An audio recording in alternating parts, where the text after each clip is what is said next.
Shavua Tov, everybody. I'm Rolene Marks. This is the Israel Brief, where you join me every Monday to Thursday for your top stories making the headlines here in Israel. Of course, our number one story at the moment is the war with Hamas. We are day 150 since the 7th of October, since the start of Operation Swords of Iron, Israel's war with international terror organization Hamas. As always, the Israel Brief is brought to you by Lay of the Land, and more about where you can find Lay of the Land online in a couple of minutes. But first, let's take a look at those top stories. And the question on everybody's mind is what is happening with the negotiations around hostages. There has been a lot of toing and froing. Sometimes we hear that we're on the brink of a deal, and of course we take another 10 steps back. The Egyptian media reporting earlier today that there is significant progress being made. However, we're hearing contradictory reports from both Hamas and Israel, who say it's unlikely that any deal is going to be reached soon. According to Ynet News, it is believed that Yahya Sinwar, the mastermind behind the 7th of October attacks, wants to draw it out until Ramadan. Now, why Ramadan? Ramadan is the month-long Muslim holy days where observers fast during the day. It is also a time where we do see a significant increase in violence in Israel, especially in areas like the Temple Mount. We heard from Ismail Haniyeh, the political leader of Hamas, last week, calling on Palestinians to march on the Temple Mount on the first day of Ramadan. And we know that Sinwar is going to want to draw things out till Ramadan in order to maximize the tensions and also to maximize on the humanitarian issue, because Muslims will be fasting on Ramadan, which he will claim as they are fasting and they don't have food to break their fast. We do know, because we've seen the evidence and the footage coming in, that Hamas is taking that aid that is destined for civilians in the Gaza Strip. But also significant with Ramadan is that Sinwar is going to want to push this out in order to fire up the region. He wants to provoke a regional conflagration. Now, from Israel's position, we have declined to send a delegation to Cairo to the negotiations. From our perspective, we want a list of hostages that will be free. We've said that we don't even need names. We just want a number of hostages that we are likely to get back in exchange for Palestinian prisoners. And a reminder to people who are watching, these are not Palestinian hostages. Israel is not holding hostages. These are prisoners, convicted prisoners with blood on their hands. If you may not be aware, in 2011, Israel swapped 1,000 Palestinian prisoners, including Sinwar, for one Israeli soldier, Gilad Shalit. So that precedent has been set. But despite what you might hear on college campuses and in the media out there, these are not Palestinian hostages. Absolutely not. They are prisoners who have committed crimes, often crimes of terror. A Hamas official has just gone on BBC where he says they don't know how many how many hostages are still alive, where they are, because they spread out across various factions. And he also blamed Israel, saying it could be Israeli airstrikes, or it could be Israeli starvation tactics that are causing the death of hostages. But Israel has said, we want a list of hostages. We don't even need names. You can send us numbers. We just want a list of hostages to be freed and in exchange for Palestinian prisoners. Hamas also wants the full withdrawal of Israeli troops. Now, I don't think any country who's engaged in a war scenario and has a significant threat on their borders would agree to that. So it is not a realistic expectation from Hamas's side.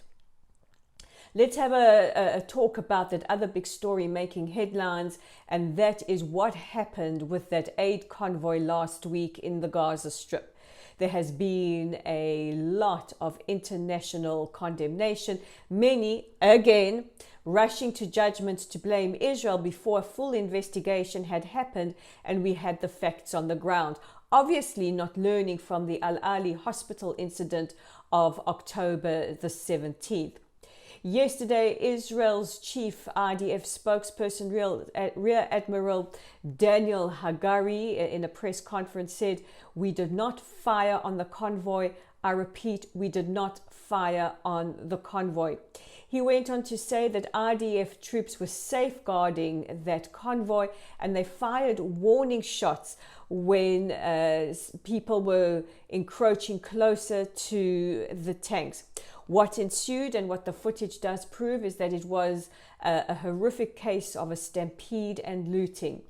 Just several weeks ago, the World Food Aid Program ended their humanitarian aid convoys for this exact reason, for looting and for violence. And we've also got footage coming in from the Strip of an Egyptian aid convoy going in, being pelted with rocks, causing the driver to crash. There are some conflicting reports whether or not that driver, in fact, was killed when his truck crashed. But that is the situation.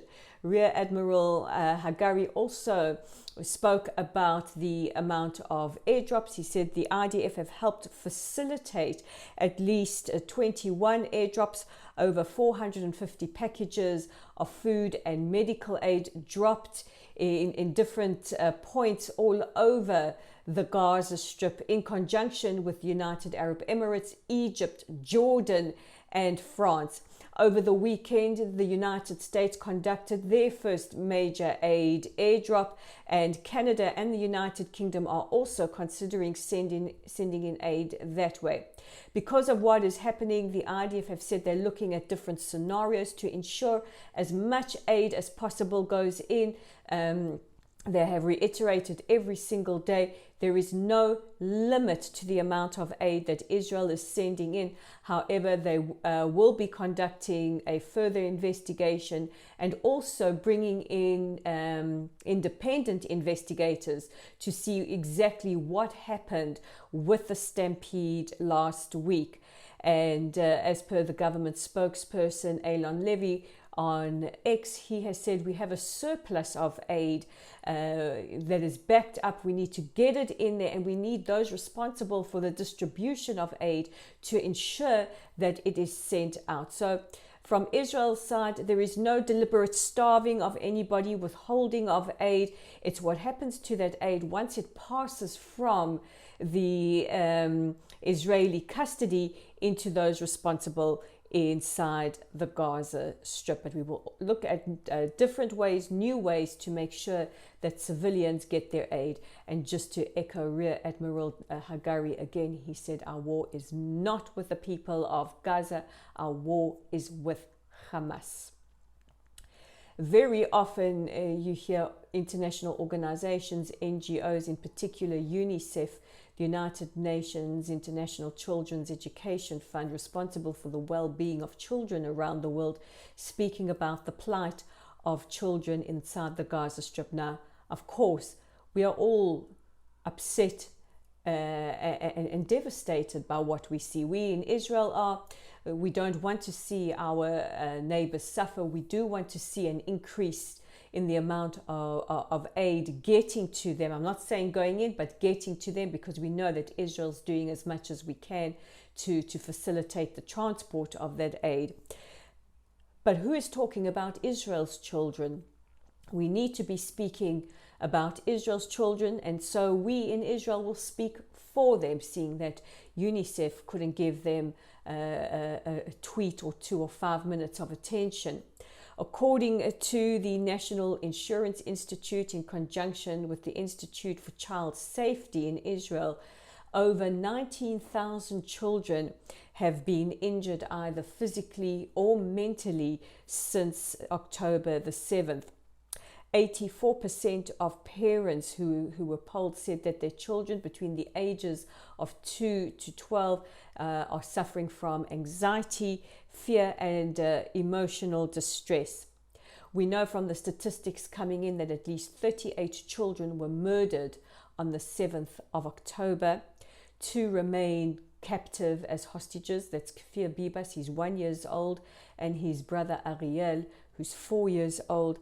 And 116 children were orphaned, either by losing one or both parents on the 7th of October. It's just an absolute catastrophe. And of course, we are still very, very deep in our trauma. We haven't gotten to that PTSD stage yet, and we are preparing for a tsunami of mental distress and anxiety. And finally, on some good news, several of the communities that were impacted and evacuated and were refugees following the atrocities of the 7th of October have started to return to their communities. We have had reports that some families are returning to kibbutzim like Kfar Aza and Be'eri. There were some reports last week that some of the homes in kibbutz Be'eri, not all of them, they will keep some as a memorial and a reminder, but some of them have been bulldozed in order to rebuild. And yesterday, the mayor of Sderot saying at least 50% to 60% of the children of the city have returned to school. We can understand that many of them are still very, very anxious to come back to school in Sderot, and slowly the residents are returning to the town and to the kibbutzim along the Gaza border.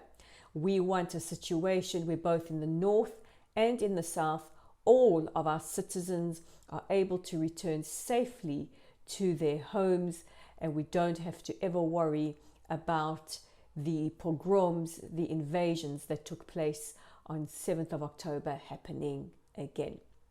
So those are our top stories making headlines today. Please don't forget to check out our website at www.layoftheland.online.